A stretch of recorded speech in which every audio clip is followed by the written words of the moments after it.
నమస్కారం వి digital news కి స్వాగతం ముందుగా బులెటిన్ హెడ్లైన్స్ విద్యార్థుల ఆత్మహత్యలపై శాసన మండలిలో ఆందోళన వ్యక్తం చేసిన సభ్యులు నివారణకు ప్రభుత్వం చర్యలు తీసుకుంటుందని మంత్రి నారా లోకేష్ ప్రకటన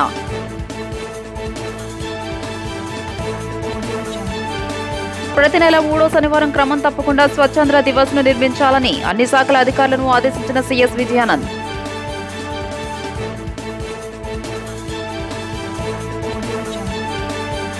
దేశమంతా ఒకేసారి ఎన్నికల వల్లే అభివృద్ధి సాధ్యం ఈ అంశంపై నియమితమైన కమిటీ అధ్యయనం చేస్తుందని మాజీ కేంద్ర మంత్రి మురళీధరన్ వెల్లడి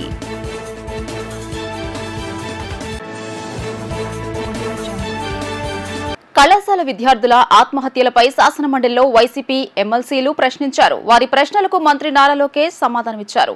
విద్యా సంస్థల్లో పిల్లలు ఆత్మహత్యలు చేసుకోవడం బాధాకరమని అన్నారు. పలు సమస్యలతో పిల్లలు ఆత్మహత్యలు చేసుకుంటున్నారని చెప్పారు. ర్యాగింగ్, ఒత్తిడి, ఫీజుల చెల్లింపు వల్ల ఎక్కువగా పిల్లలు ఆత్మహత్యలకు కారణమవుతున్నాయన్నారు. పాఠశాల విద్యలోనూ మానసికంగా వేధిస్తున్నారనే అంశాలు వెలుగులోకి వస్తున్నాయని తెలియజేశారు. ఆత్మహత్యల నివారణకు ప్రభుత్వం చర్యలు తీసుకుంటుందని మంత్రి నారా లోకేష్ తెలియజేశారు. స్కూల్ వెల్నెస్ టీమ్స్ ఏర్పాటు చేసి ప్రైవేట్ మరియు ప్రభుత్వ జూనియర్ కళాశాలకి ఓరియంటేషన్ ఇచ్చి ఎర్లీ సిమ్టమ్స్ అంటే ఆత్మహత్య చేసుకోవాలనేది ఒక్క క్షణంలో ఆలోచించి ఒక సిమ్టమ్ అనేది ఉంటుంది. విద్యార్థులు ఆ సిమ్టమ్ మనం క్యాప్చర్ చేయాల్సిన అవసరం ఉంది అధ్యక్ష. పిల్లల్ని ఆత్మహత్య చేసుకోకుండా చూసుకోవాల్సిన బాధ్యత ఉంది అధ్యక్ష. కేవలం జూనియర్ కళాశాల నుంచి విశ్వవిద్యాలయాల వరకే కాకుండా ఈవెన్ స్కూల్ ఎడ్యుకేషన్ లో కూడా అధ్యక్ష. ఇప్పుడు సెక్షువల్ హెరాస్మెంట్ ఇష్యూస్ వస్తున్నాయి. ఇవన్నీ కూడా ఏంటంటే స్కూల్ ఎడ్యుకేషన్ లో కూడా ఈ రోజు మేము కొన్ని కౌన్సిలర్స్ సుమారుగా 280 కౌన్సిలర్స్ మేము నియమించాం. వాళ్ళని టీచర్లు కూడా ఉపాధ్యాయులు కూడా ట్రైనింగ్ ఇస్తారు అధ్యక్ష. ఎర్లీ సిమ్టమ్స్ ఏంటి, ఈవెన్ సెక్షువల్ హెరాస్మెంట్ కూడా అంటే బిహేవియర్ లో మార్పు వచ్చిందా పిల్లల్లో అది చూసుకుని క్యాచ్ చేసి అదే ఎస్కలేట్ చేస్తే ప్రాపర్ కౌన్సిలింగ్ చేయాలనే లక్ష్యంతో మేము పనిచేస్తాం. మొదటిది. రెండోది QPR ఇన్స్టిట్యూట్ యుఎస్ అధ్యక్ష. ఇది one of the best institute. ఇది ఆత్మహత్యలు నివారించడానికి one of the best institute. వాళ్ళ ఒక ఒప్పందం బెంగళూరులో పార్ట్నర్ తో పెట్టుకున్నారు అధ్యక్ష. వాళ్ళతో కూడా ఏంటంటే ఈ స్కూల్ కౌన్సిలర్ ట్రైనింగ్ కి guidance, intervention, crisis support management కి అది వాడుతారు. రెండోది. మూడోది టెలి కౌన్సిలింగ్ సర్వీస్ అధ్యక్ష. Especially board of intermediate education కి టెలి కౌన్సిలింగ్ సర్వీసెస్ ఏర్పాటు చేసి పిల్లలకి ఈ స్ట్రెస్, యాంగ్జైటీ కోప్ చేసుకునే విధంగా ఎట్లా కౌన్సిలింగ్ చేయాలో అది మూడోది. అదే విధంగా ప్రభుత్వ డిగ్రీ కళాశాలకు వచ్చి మెంటర్ మెంటీ సిస్టమ్ కూడా తీసుకొస్తాం జరిగింది అధ్యక్ష. అంతేకాకుండా ఒక విషయం వాస్తవం అధ్యక్ష, పిల్లలు స్ట్రెస్ లో ఉన్నారు అంటే ఎలాంటి డౌట్ లేదు, సందేహం లేదు. ఇక్కడ ఏమైందంటే అధ్యక్ష, ఆత్మహత్య చేసడానికి నా అంచనా ప్రకారం 3 ప్రధానమైన కారణం. మొదటిది ర్యాగింగ్, రెండోది వచ్చేగల ఎకడమిక్ స్ట్రెస్, మూడోది వచ్చేగల ఫీ పేమెంట్. ఈ 3 బ్రాడ్ బకెట్స్ లో ఉంటాయి అధ్యక్ష. ఇది కానీ చూస్తే మన ప్రభుత్వ అధికారంలో వచ్చిన తర్వాత ప్రభుత్వ జూనియర్ కళాశాలని బలోపేతం చేయాలని లక్ష్యంతో మేము పనిచేస్తున్నాం. We are going to strengthen. Swarnandhra 2047 లక్ష్య సాధనలో భాగంగా ప్రతి నెల 3వ శనివారం రాష్ట్ర వ్యాప్తంగా అన్ని ప్రభుత్వ కార్యాలయాలు, ఇతర ప్రాంతాలన్నింటిలో స్వచ్ఛాంధ్ర దినోత్సవాన్ని విజయవంతంగా నిర్వహించాలని ప్రభుత్వ ప్రధాన కార్యదర్శి కె విజయానంద్ అన్ని శాఖలను ఆదేశించారు. స్వర్ణాంధ్ర, స్వచ్ఛాంధ్రకు సంబంధించి కార్యక్రమాల ఖరారుపై రాష్ట్ర సచివాలయం నుండి ఆయన కార్యదర్శులు, శాఖాధిపతులతో వీడియో సమావేశం నిర్వహించారు. ఈ సందర్భంగా సీఎస్ మాట్లాడుతూ ప్రతి నెల 3వ శనివారం క్రమం తప్పకుండా స్వచ్ఛాంధ్ర దివస్ ను నిర్వహించాలని అన్ని శాఖలను ఆదేశించారు. ఇప్పటికే జనవరి, ఫిబ్రవరి మాసాల్లో నిర్వహించిన స్వచ్ఛాంధ్ర దినోత్సవాలకు సంబంధించి ఎదురైన అనుభవాలను పరిగణలోకి తీసుకుని ఈ నెల 15న నిర్వహించే స్వచ్ఛాంధ్ర దినోత్సవాన్ని మరింత పకడ్బందీగా విజయవంతంగా నిర్వహించాలని సూచించారు. స్వచ్ఛాంధ్ర దినోత్సవాన్ని నిర్వహించడంతో పాటు ఆయా కార్యక్రమాలకు సంబంధించిన వివరాలను వెబ్సైట్లో అప్లోడ్ చేయాలని చెప్పారు.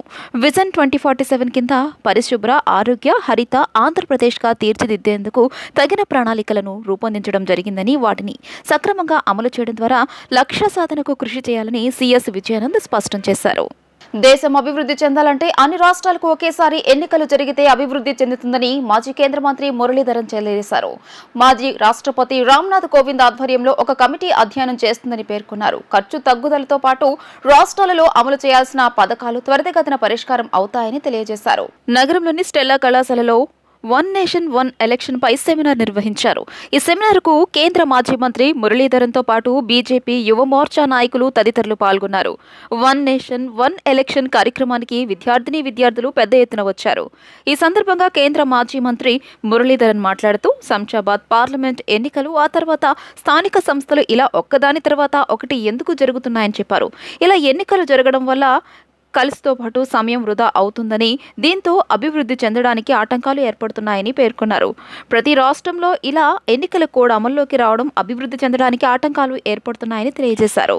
Development of the country, making India a developed nation, because the various issues that came during the discussions of the Law Commission, of the Election Commission, of the Parliamentary Standing Committee, they felt that this election process that is now happening, for example, I was told that last almost a month, there was a code of conduct in Andhra Pradesh because the graduates constituency election to the upper house of Andhra Pradesh Legislative Assembly was happening, MLC, graduates and teachers constituency.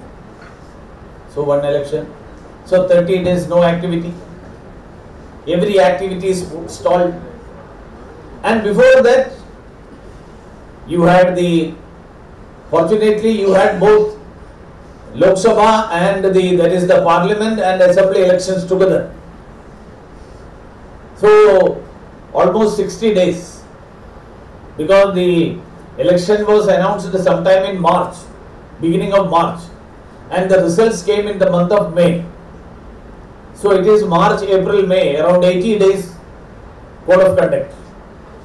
No policy decision, no developmental activity, everything has to be stalled. As I told you, I am from Kerala. Next year we are going to have the assembly elections. So we are not as fortunate as you are, because you get only 18 days of code of conduct in the entire 5 years.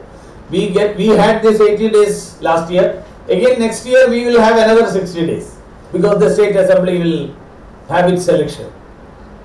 So if you look at the entire country, government of India will not be able to function every year at least 2 to 3 months.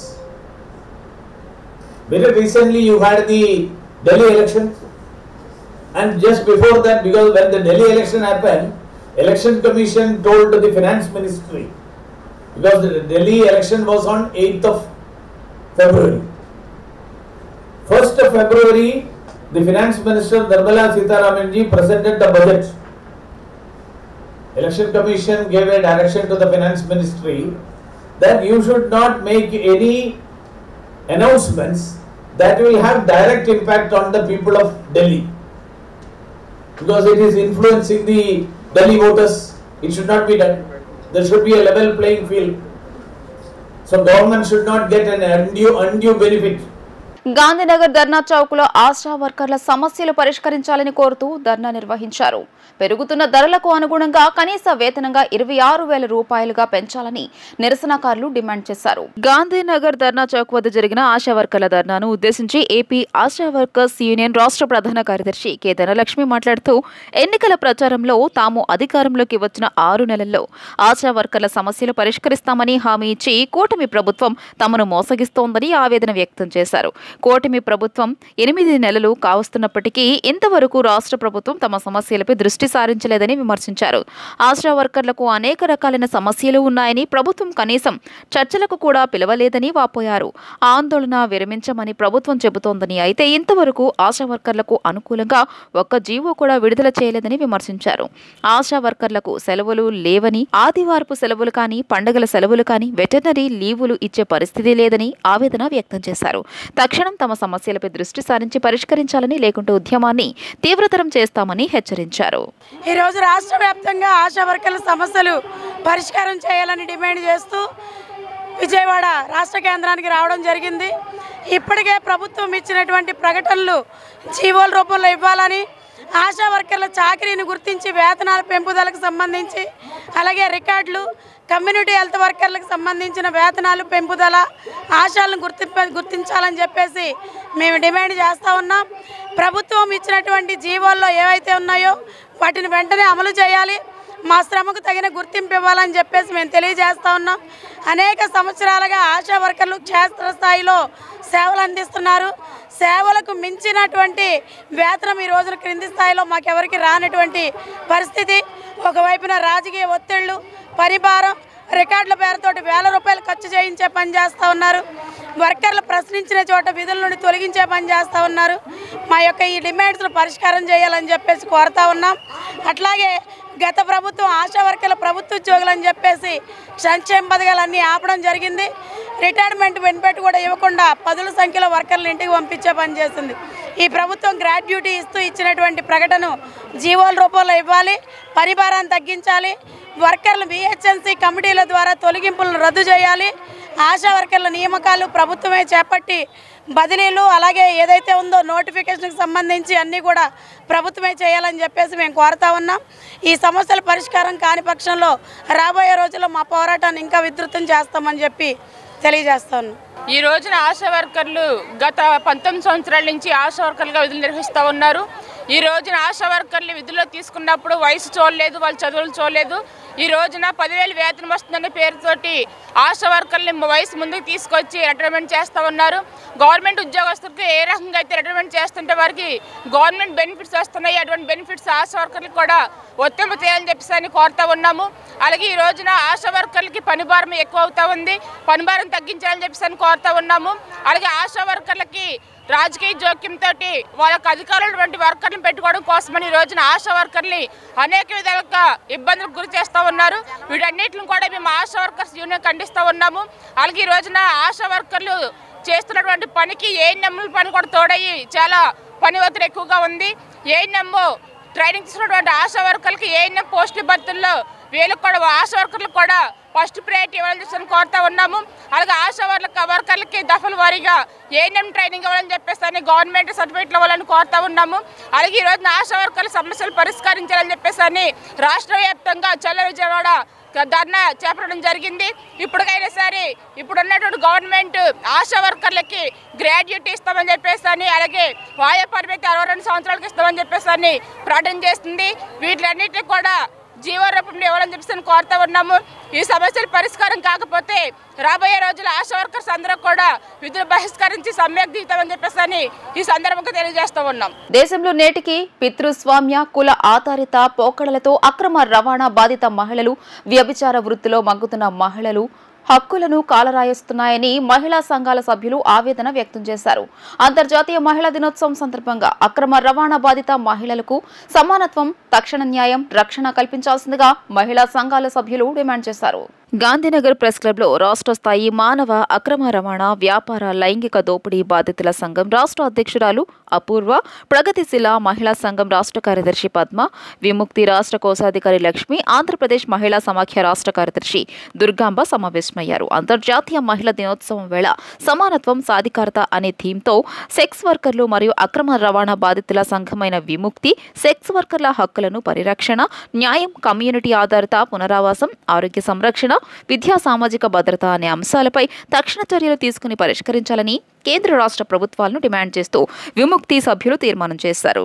అనంతరం మహిళా సంఘాల ప్రతినిధులు అపూర్వ, లక్ష్మి, దుర్గాంబ ఇతరులు మీడియాతో మాట్లాడుతూ గత కొన్ని దశాబ్దాలుగా ప్రపంచవ్యాప్తంగా అంతర్జాతీయ మహిళా దినోత్సవాలు జరుపుకుంటున్న నేటికి పితృస్వామ్య కుల ఆధారిత పోకడలతో దేశంలో నేటికి అక్రమ రవాణా బాధిత మహిళలు, వ్యభిచార వృత్తిలో మగ్గుతున్న మహిళల హక్కులను కాలరాయబడుతున్నాయని ఆవేదన వ్యక్తం చేశారు. భారతదేశంలోని సెక్స్ వర్కర్లకు, అక్రమ రవాణా బాధిత మహిళలకు రాజ్యాంగపరమైన రక్షణలు ఉన్నప్పటికీ వ్యవస్థాగతంగా వివక్ష, హింస, సామాజికంగా చిన్న చూపును ఎదుర్కొంటున్నారని, బాధిత మహిళల పట్ల పోలీసులు వ్యవహరించే తీరు మారాలని కోరారు. మహిళలను అక్రమ రవాణా అలాగే సెక్స్ వర్కర్లపై ఈరోజు ఈ కార్యక్రమం ఇక్కడ ఏర్పాటు చేయడం జరిగింది.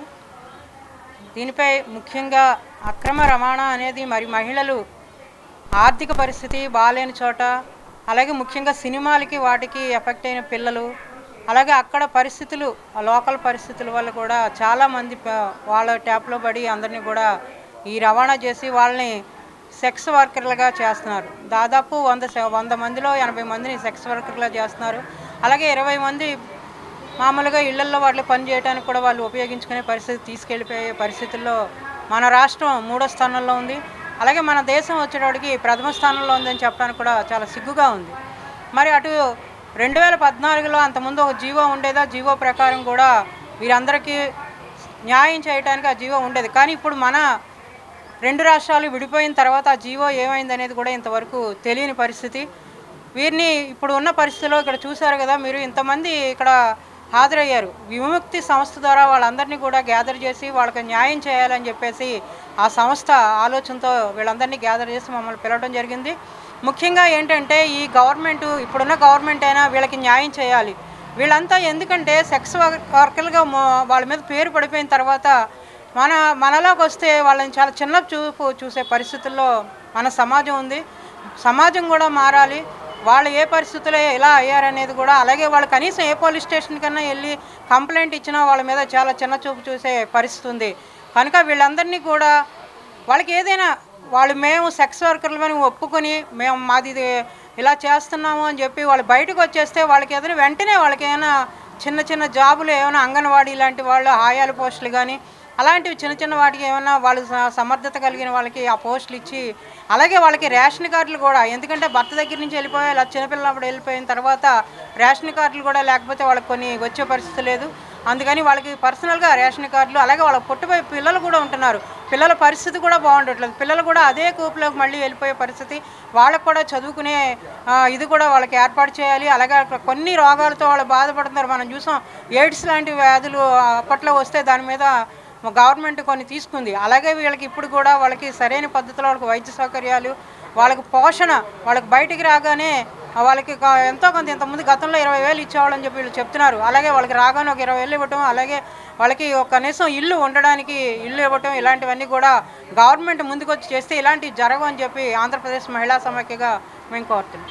ఇళ్లు, స్థలాలు, పట్టాలు సమస్యలపై రాష్ట్ర వ్యాప్తంగా ఉద్యమంలో భాగంగా సిపిఎం ఆధ్వర్యంలో ప్రజా చైతన్య యాత్రలు ప్రారంభించామని సిపిఎం రాష్ట్ర కార్యదర్శి వర్గ సభ్యుడు సిహెచ్ బాబురావు అన్నారు. పేదల కోసం నిర్మించిన 10,000 ఇళ్లను వారికి కేటాయించకుండా 6 సంవత్సరాలుగా వృధాగా వదిలేశారని విమర్శించారు. కూటమి సర్కార్ అధికారంలోకి వచ్చి 9 నెలలు అవుతున్న ఇళ్లు కేటాయించేందుకు చర్యలు చేపట్టలేకపోవడాన్ని బాబురావు తప్పుపట్టారు. అదిసింగ్ నగర్లోని జేఎన్ఎన్యుఆర్ఎం స్కీమ్ కింద నిర్మించి వృధాగా పడి ఉన్న ప్రభుత్వ ఇళ్లను సిపిఎం నేతలతో కలిసి సిహెచ్ బాబురావు సందర్శించారు. అద్దెలు కట్టలేక అవస్థలు పడుతున్న పేదలతో మాట్లాడారు. శిథిలావస్థకు చేరుకుంటున్న G+3 ఇళ్లను నేతలు పరిశీలించారు. దెబ్బతిని దుర్గంధంతో ఉన్న ఇళ్లలో మద్యం, ఇతర అసాంఘిక కార్యకలాపాలు జరుగుతున్నట్లు స్థానికులు వారి దృష్టికి తెచ్చారు.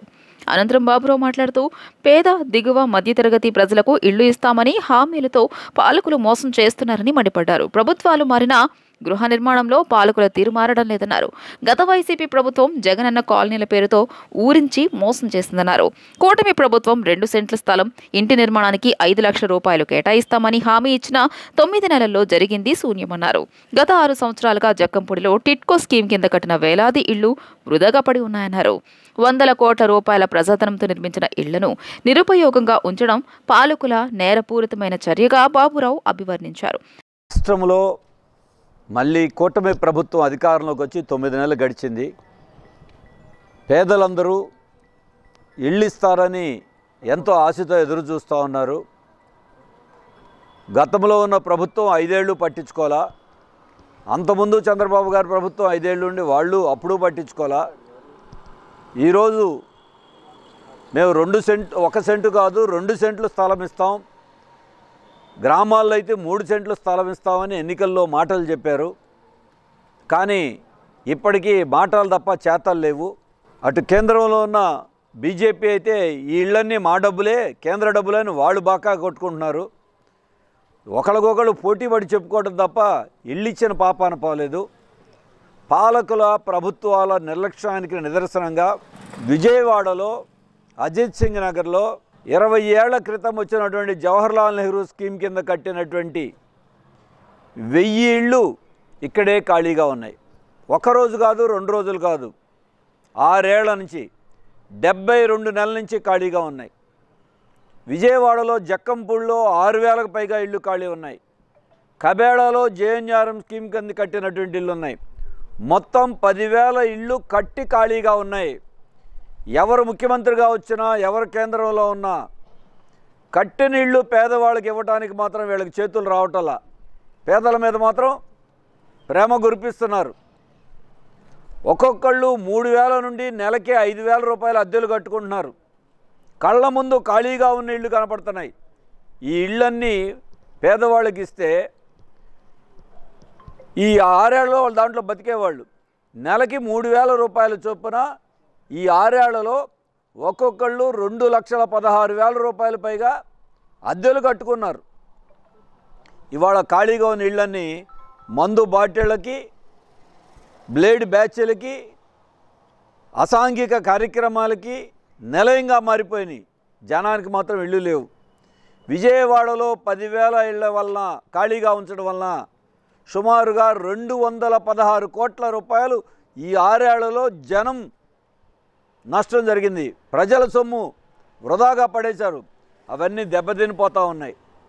దానికి తోడు ఖాళీగా ఉన్న ఇళ్ళని ఎందుకు ఇవ్వట్లా మీరు? దీన్ని అడ్డం పెట్టుకుని చాలామంది దొంగ కాగితాలు సృష్టించి ఇళ్ళన్నీ అమ్మేసుకుంటున్నారు లక్షల రూపాయలు పెట్టి. కేసులు వచ్చినాయి దీని మీద. నాయకులు అండతో చేస్తూ ఉన్నారు. అమ్ముకున్నా పర్లేదు, మందు తాగినా పర్వాలేదు, బ్లేడ్ బ్యాచ్లు ఉపయోగపడినా పర్లా, పేదవాడికి ఇవ్వడానికి మాత్రం ఈ ప్రభుత్వానికి మనసు అప్పట్ల. దానికి తోడు జక్కంపూడిలో ఉన్నటువంటి టిట్కో స్కీమ్ కింద కట్టిన ఇళ్ళు ఒక్కొక్కళ్ళు 50,000 నుంచి 1,00,000 రూపాయల పైగా డబ్బు కట్టారు. డబ్బు కట్టి 6 ఏళ్ళు అయ్యింది, 7 ఏళ్ళు అయ్యింది. దాని మీద బ్యాంకులు వాళ్ళు ఇల్లు ఇవ్వకపోయినా వడ్డీతో సహా జనం దగ్గర నుండి వసూలు చేస్తారు. ఆ ఇల్లు ఎప్పుడు ఇస్తారో గ్యారంటీ లేదు. కోహినూరు వజ్రం అంటే విలువైన వ్యక్తి. మా అధినేత పవన్ కళ్యాణ్ అని జనసేన గన్నవరం నియోజకవర్గం సమన్వయకర్త చలమలశెట్టి రమేష్ బాబు అన్నారు. తన సొంత డబ్బులతో జనసేన పార్టీని స్థాపించి పార్టీని నడుపుతున్నారని తెలియజేశారు. కౌలు రైతులకు తన సొంత డబ్బులు ఇచ్చి ఆదుకున్న వ్యక్తి మా పవన్ కళ్యాణ్ అని ఆయన స్పష్టం చేశారు. హనుమాన్ జంక్షన్ 4 రోడ్ల కూడలి వద్ద జనసేన గన్నవరం నియోజకవర్గ సమన్వయకర్త చలమలశెట్టి రమేష్ బాబు ఆధ్వర్యంలో జనసేన అధినేత పవన్ కళ్యాణ్ పై జగన్ చేసిన అనుచిత వ్యాఖ్యలను జనసేన నాయకులు, వీర మహిళలు ఖండించారు. జగన్ నువ్వు పోలీస్ స్టేషన్ కి ఎక్కువ, సెంట్రల్ జైలుకు తక్కువ అంటూ నినాదాలతో హనుమాన్ జంక్షన్ కూడలి మారుమోగింది. ఈ సందర్భంగా జనసేన గన్నవరం నియోజకవర్గ సమన్వయకర్త చలమలశెట్టి రమేష్ బాబు మాట్లాడుతూ జగన్ కు పవన్ కళ్యాణ్ కి నక్కకు నాగలోకానికి ఉన్నంత దూరం ఉందని అన్నారు. జగన్ నువ్వు నోరు అదుపులో పెట్టుకో అని హెచ్చరించారు. ప్రతిపక్ష హోదా కూడా లేనుడివి మా అధినేత ఉప ముఖ్యమంత్రిని విమర్శించే స్థాయి కాదని మండిపడ్డారు. నువ్వు ఒక్కసారి సీఎం మాత్రమే అని మా అధినేత పవన్ కళ్యాణ్ ఎన్నికల ముందే నిన్ను పాతాళంలోకి తొక్కేస్తానన్నారని గుర్తు చేశారు. మీకు 11 సీట్లు మాత్రమే వచ్చాయని, ఈసారి మీ పులివెందులో కూడా నీకు దిక్కుండదని జోస్యం చెప్పారు. నువ్వేమిటో నీ స్థాయి ఏంటో తెలుసుకుని మాట్లాడు అని హెచ్చరించారు. ఈ రాష్ట్రం, ఈ దేశం అంచులు దాటి ప్రపంచ వ్యాప్తంగా ఏకైక వ్యక్తి, అతి విలువైన వ్యక్తి ఎవరనంటే పవన్ కళ్యాణ్ అని చెప్పి ఏకైక స్వరంతో ఈ ప్రపంచ మానవాళి మొత్తం ఆ ఏలెత్తి చూపిస్తుంటే జగన్మోహన్ రెడ్డికి ఆ మాత్రం జ్ఞానం కూడా ఎందుకనో మైండ్లో బ్రెయిన్ డెవలప్ అవడం ఆగిపోయినట్టుంది. అతనికి బ్రెయిన్లో ఒకే ఒక్క ఉద్దేశం తప్పితే ఈ రాష్ట్రాన్ని నాశనం చేయాలి, వాళ్ళ బాబాయిని చంపేయాలి, ఇటువంటి హత్యా రాజకీయాలు తప్పితే ఇంకొక మంచి మాట మాట్లాడతాం. ఈ సమాజం బాగుపడటం కోసం మాట్లాడిన ఏకైక వ్యక్తి ఈ భారతదేశంలోనే జగన్మోహన్ రెడ్డి. మాజీ ముఖ్యమంత్రి అయిన వైఎస్ జగన్మోహన్ రెడ్డి గారికి మతి సీమితం లేకోకుండా పిచ్చి ముదిరిపోయి ఇష్టానుసారంగా పవన్ కళ్యాణ్ గారిని ఇష్టానుసారంగా మాట్లాడుతున్నాం. ఎందుకంటే నీకు 11 సీట్లు ఇచ్చారు, అయినా నీకు సిగ్గుచారం లేదు. నువ్వు ప్రతిపక్ష హోదా కావాలి అంటున్నావు. నీకు కనీసం ప్రజలు నిన్నే ప్రతిపక్ష హోదా లేకుండా ప్రజలని నోటిచ్చారు. నీకు తెలుసు నీకు 11 సీట్లకి ప్రతిపక్షం రాదని, అయినా నీకు సిగ్గు లేకుండా ఈరోజు పవన్ కళ్యాణ్ గారి గురించి ఇష్టానుసారంగా మాట్లాడుతున్నాం. మేము మొదటి నుంచి పవన్ కళ్యాణ్ గారు తన కష్టాజీతంతో పార్టీ పెట్టి, తన కష్టాజీతంతో పార్టీ నడుపుకొని, తన కష్టాజీతంతో ప్రజల్లో తిరుగుతూ ప్రజల కష్టసుఖాలు తెలుసుకుంటూ తన కష్టపడిన సొమ్ముని ప్రజలకి, కౌలు రైతులకు కానీ అలా ఎన్నో సేవా కార్యక్రమాలు చేసిన పవన్ కళ్యాణ్ గారు ఈరోజు 1% నుంచి 100% స్ట్రైక్ రేట్తో ఈరోజు ఎదిగిన జనసేన పార్టీ పవన్ కళ్యాణ్ గారు ఎక్కడ?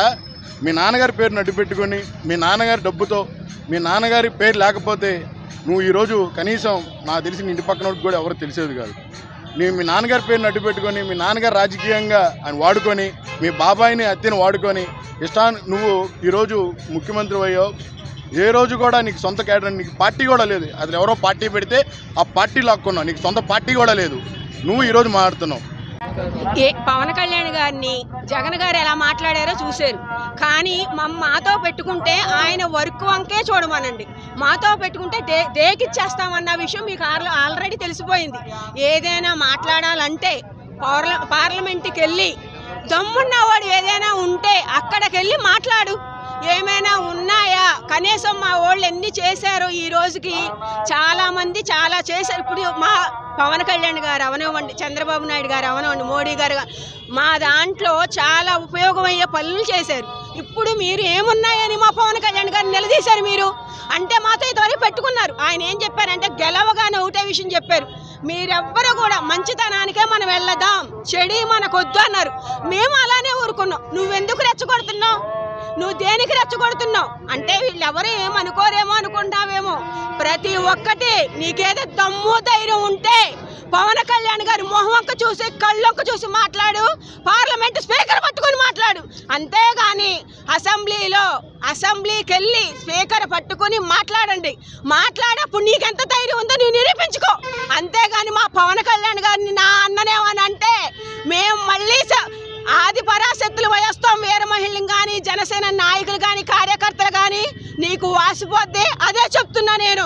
ప్రతి ఒక్కరు మేము పద్దాక మాట్లాడం వర్క్తోనే మేము చూపిస్తాం. ఏదైనా మేము ఇప్పటికీ కూడా అలాగే వర్క్తోనే చూపించి మాట్లాడుతున్నాం. రెండోసారి గనక ఈ మాట గనక వస్తే దేకిచ్చేస్తాం రోడ్డు మీద పెట్టి. అది మాత్రం నువ్వు చూసుకో.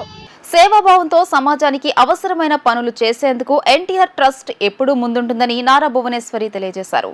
రక్తదానంతో పాటు తలసేమియా వ్యాధితో బాధపడే చిన్నారుల్ని ఆదుకునే లక్ష్యంతో ఇక్కడ సేవలు అందిస్తామన్నారు. అత్యవసర వైద్య సేవలకు 24 గంటలు అందుబాటులో ఉంటామని ఆమె పేర్కొన్నారు. నగరంలో ఎన్టీఆర్ మెమోరియల్ ట్రస్ట్ భవన్ ఏర్పాటుకు భూమి పూజ జరిగింది. విజయవాడ టీచర్స్ కాలనీలోని సాయిబాబా గుడి వీధిలో భవన నిర్మాణానికి NTR memorial trust managing trustee Nara Bhuvaneswari శంకుస్థాపన చేశారు. ఏపీలో ఎన్టీఆర్ ట్రస్ట్ సేవా కార్యకలాపాలను విస్తరించే లక్ష్యంతో ఈ భవన నిర్మాణం చేపట్టారు. G+5 అంతస్తులతో అధునాతన నగరంలో ఎన్టీఆర్ మెమోరియల్ ట్రస్ట్ భవన్ ఏర్పాటుకు భూమి పూజ జరిగింది. ఏపీలో ఎన్టీఆర్ ట్రస్ట్ సేవా కార్యకలాపాలను విస్తరించే లక్ష్యంతో ఈ భవన నిర్మాణం చేపట్టారు. G+5 అంతస్తులతో అధునాతన భవనాన్ని నిర్మించనున్నారు. ఇదే భవనంలో తలసేమియా కేర్ సెంటర్, రక్తనిధి కూడా ఏర్పాటు చేయనున్నారు. ఈ సందర్భంగా ఆమె మాట్లాడుతూ 5 అంతస్తుల భవన నిర్మాణానికి శంకుస్థాపన చేయడం చాలా సంతోషంగా ఉందని అన్నారు. సమాజానికి ఏది అవసరమో సేవాభావంతో అది చేసేందుకు ఎన్టీఆర్ ట్రస్ట్ ఎప్పుడూ ముందుంటుందని తెలియజేశారు. ప్రజలకు ఏదైతే చెప్పామో అది చేసి చూపడమే ఎన్టీఆర్ ట్రస్ట్ లక్ష్యమని పేర్కొన్నారు. రక్తదానంతో పాటు తలసేమియా వ్యాధితో బాధపడే చిన్నారులను ఆదుకునే లక్ష్యంతో ఇక్కడ సేవలు అందిస్తున్నామని స్పష్టం చేశారు. అత్యవసర వైద్య సేవకు ట్రస్ట్ తలుపులు ఎప్పుడు కొట్టినా 24 గంటలు అందుబాటులో ఉంటామన్నారు. ఫిబ్రవరి 2026లో విజయవాడలో ఎన్టీఆర్ ట్రస్ట్ సేవలు అందుబాటులోకి వస్తాయని నారా భువనేశ్వరి చెప్పారు. విద్యా వైద్య సేవా కార్యక్రమాలు రాష్ట్రంలో మరింత విస్తృతం చేసే లక్ష్యంతో భవన నిర్మాణం చేపడతామన్నారు. ఈ ఎన్టీఆర్ ట్రస్ట్ హైదరాబాద్లో ముందల అక్కడ ప్రారంభం జరిగింది. ఇప్పుడు ఇక్కడ విజయవాడలో మేము ఇది ముందుకు తీసుకెళ్తున్నాం. ఎన్టీఆర్ ట్రస్ట్ ఇప్పుడు ఈ ట్రస్ట్ బిల్డింగ్లో office plus blood bank plus thalassemia centre పిల్లలకి మీకు గుర్తు చేస్తున్నాము. మా NTR trust we work the talk అంటే మేము ఏది మాట్లాడతామో అది మేము చేసి చూపిస్తాం. మీరు ఎప్పుడు అనుకుని ఉండరు మేము ఇన్ని కార్యక్రమాలు చేస్తున్నామని. అందుకే ప్రజల కోసం వాళ్ళకి తెలియాలి మా ట్రస్ట్ ఎన్నెన్ని సేవా కార్యక్రమాలు తీసుకెళ్తున్నాము. అదే కాకుండా మొన్న NTR memorial trust euphoria musical night మేము ముందుకి తీసుకెళ్ళామంటే అది థాలసీమియా పిల్లల కోసం స్పెషల్గా ఆ ప్రోగ్రామ్ అనేది మేము ముందుకు తీసుకెళ్ళాం. మేము ఏది చెప్తామో అది చేస్తాము. అట్లానే మేమేది ప్రజలకి మేము హామీ ఇచ్చాము. మేము బ్లడ్ బ్యాంక్ కానీ థాలసీమియా సెంటర్స్ కానీ మేము ఓపెన్ చేస్తాము. అట్లానే ఇక్కడ విజయవాడలో ఈ ఎన్టీఆర్ ట్రస్ట్ బిల్డింగ్లో మేము blood bank plus thalassemia centre పిల్లల కోసం వాళ్ళ కోసం మేము ముందుకు తీసుకెళ్తున్నాం. ఎన్టీఆర్ ట్రస్ట్ బిల్డింగ్ అనేది నెక్స్ట్ ఫిబ్రవరి 26లో మేము ఇది ఇనాగ్రేషన్ చేస్తాము తప్పకుండా. సో దీంతో పాటు మిగతా బ్లడ్ బ్యాంక్స్ ఎక్కడెక్కడ ఉందో హైదరాబాద్, వైజాగ్, రాజమహేంద్రవరం, తిరుపతి ఇక్కడ అన్ని కూడా మేము థాలసీమియా సెంటర్స్ అనేది మేము తప్పకుండా ఇనాగ్రేట్ చేసి ఎస్పెషలీ పిల్లల కోసం ఇది ఎప్పుడు 24 గంటలు ఎప్పుడు వాళ్ళకి ఏది అవసరం ఉన్నా మా trust is always open with the doors for ఎవ్వరు తలుపు కొడితే వాళ్ళకి మా ట్రస్ట్ ఎప్పుడు తలుపులు తెరిచి వాళ్ళకి ఏది అవసరమో అది మేము తప్పకుండా నిలబడుతున్నాము. ముందుకు కూడా అట్లానే మేము నుంచుంటాం కూడా ప్రజల కోసం. వార్తలు ముగించే ముందు హెడ్లైన్స్ మరోసారి. విద్యార్థుల ఆత్మహత్యలపై శాసన మండలిలో ఆందోళన వ్యక్తం చేసిన సభ్యులు. నివారణకు ప్రభుత్వం చర్యలు తీసుకుంటుందని మంత్రి నారా లోకేష్ ప్రకటన.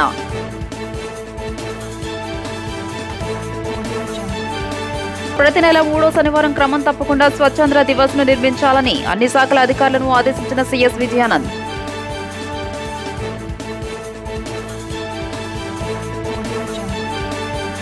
దేశమంతా ఒకేసారి ఎన్నికల వల్లే అభివృద్ధి సాధ్యం. ఈ అంశంపై నియమితమైన కమిటీ అధ్యయనం చేస్తుందని మాజీ కేంద్ర మంత్రి మురళీధరన్ వెల్లడి.